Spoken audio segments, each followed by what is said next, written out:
अस्सलामुअलैकुम।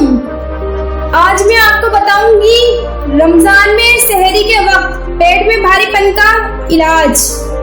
अगर आप मेरे चैनल पे नए हैं तो मेरे चैनल को सब्सक्राइब करें ताकि मेरी नई आने वाली वीडियो आपको मिल सके। रमजान में सहरी के वक्त पेट में भारीपन का मसला होता है, तो आज मैं घरेलू इलाज बता रही हूँ जो पेट फूलने और भारीपन से देगा मिनटों में राहत। अक्सर पेट में भारीपन और पेट फूले होने का एहसास होता है, जिसकी वजह से ना कुछ खाया जाता है और ना सुकून मिल रहा होता है।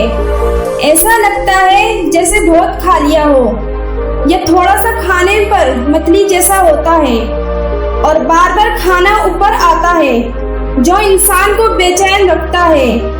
अगर आपको भी पेट फूलने और भारीपन का मसला है तो इस रेमेडी को लाजमी आजमाएं। अज्जा और तरीकेकार ये है: जीरा 2 खाने के चम्मच, धनिया के बीज 2 खाने के चम्मच, हल्दी पाउडर आधा चम्मच, सौंफ के बीज 2 चम्मच, 1 चाय का चम्मच अदरक का पाउडर, चुटकी भर पिसी हुई इलायची, समुद्री नमक आधा चाय का चम्मच, काली मिर्च आधा चाय का चम्मच। इन तमाम चीजों को ब्लेंडर में डालकर अच्छी तरह ब्लेंड करें और 2 कप गर्म पानी में इस पाउडर को डालकर चाय के तौर पर इसे पिएं। इस रेमेडी से पेट का भारीपन और पेट फूलने का एहसास खत्म होगा और आप आराम से सहरी और अफ्तार में खा पी सकेंगे।